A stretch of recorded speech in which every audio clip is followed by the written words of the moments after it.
Hello दोस्तों, आपका स्वागत है आपके इस YouTube channel GK Singh learning point पर। दोस्तों, आज के इस वीडियो में हम देखेंगे साइंस के कुछ महत्वपूर्ण प्रश्न। तो बिना देर करते हुए चलते हैं अपने प्रश्नों की ओर। आज का प्रश्न है कि कौन सा विटामिन एंटीऑक्सीडेंट की तरह व्यवहार करता है। कौन सा विटामिन एंटीऑक्सीडेंट की तरह व्यवहार करता है, तो इसका जो आंसर होगा वो होगा विटामिन सी। ऑप्शन नंबर 20 का करेक्ट होगा। विटामिन सी जो है वो एंटीऑक्सीडेंट की तरह व्यवहार करता है। वहीं हम बात करें विटामिन ए का रासायनिक नाम की, तो विटामिन ए को हम रेटिनॉल के नाम से जानते हैं। इसका रासायनिक नाम है रेटिनॉल। विटामिन डी की बात करें तो विटामिन डी का नाम कैल्सीफेरॉल है। कैल्सीफेरॉल इसका रासायनिक नाम है। वहीं विटामिन बी की बात करें, इसमें बहुत सारे विटामिन हैं। चलिए इसको हम अगले पेज पर देख लेंगे कि विटामिन बी वन को हम जानते हैं थायमिन के नाम से। थायमिन बी2 को हम जानते हैं रिबोफ्लेविन के नाम से। और बी3 को जानते हैं नियासिन के नाम से। बी4 नहीं, बी5 होता है जिसको हम पैंटोथेनिक कहते हैं, पैंटोथेनिक। और बी6 को जानते हैं पायरोडॉक्सिन के नाम से, पायरोडॉक्सिन। बी7 होता है जिसको हम बायोटीन के नाम से जानते हैं। और बी8 नहीं, 9 होगा, फोलिक एसिड के नाम से जानेंगे इसको, बी9 को फोलिक एसिड। और बी12 जो है इसको हम कोबालामीन के नाम से जानते हैं। बी1 को हम थायमिन के नाम से जानेंगे, बी2 को राइबोफ्लेविन के नाम से, बी3 को नियासिन, बी5 को पेंटोथेनिक, बी6 को पायरोडॉक्सिन, बी7 को बायोटीन और बी9 को फोलिक एसिड और बी12 को कोबालामीन के नाम से जानते हैं। ये सभी इसके रासायनिक नाम थे।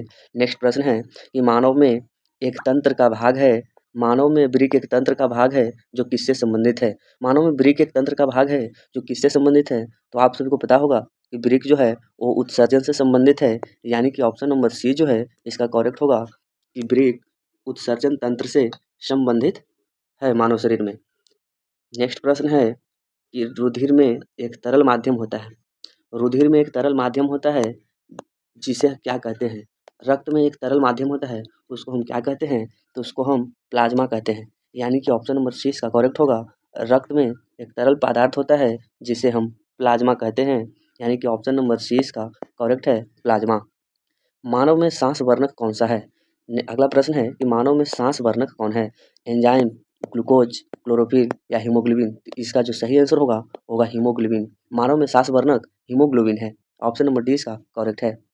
संयोजी ऊतक डैश के बीच एक पूरक ऊतक का कार्य करता है। कौन जो है जो संयोजित ऊतक के बीच एक पूरक का कार्य करता है, तो इसका जो आंसर होगा वो आपका ऑप्शन है कि त्वचा और मांसपेशी, त्वचा और हड्डी, रक्त और त्वचा, हड्डी और मांसपेशी। तो इस चारों में बताना है कि कौन संयोजी ऊतक है जो एक पूरक ऊतक का कार्य करेगा, तो इसका जो आंसर होगा वो आपका संयोजक ऊतक के बीच जो है त्वचा और मांसपेशी होगा। यानी कि ऑप्शन नंबर ए इसका करेक्ट होगा, त्वचा और मांसपेशी।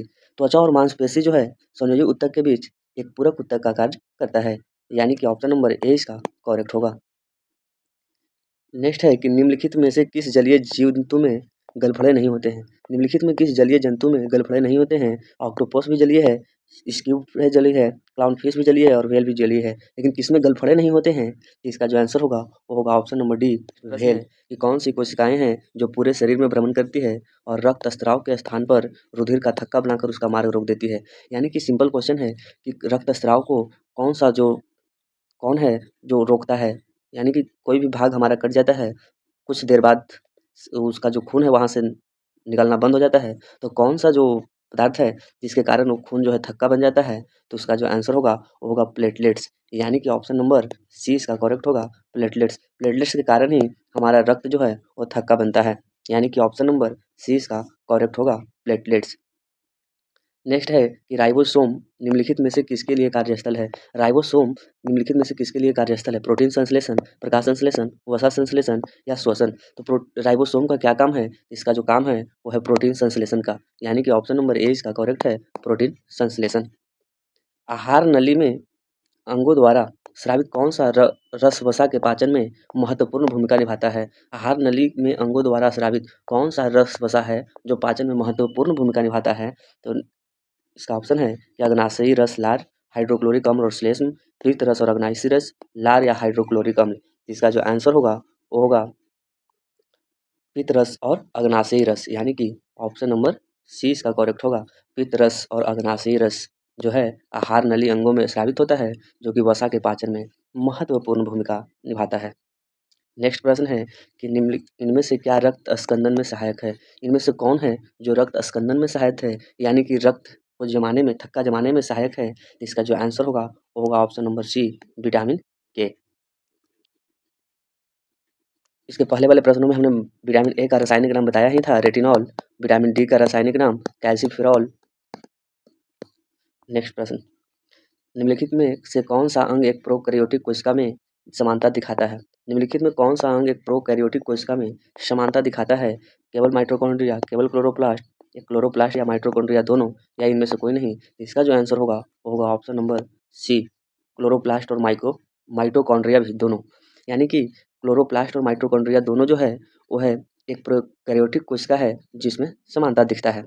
इसी के साथ आज का ये साइंस का वीडियो समाप्त हुआ। मिलेंगे अगले किसी वीडियो में, तब तक के लिए धन्यवाद।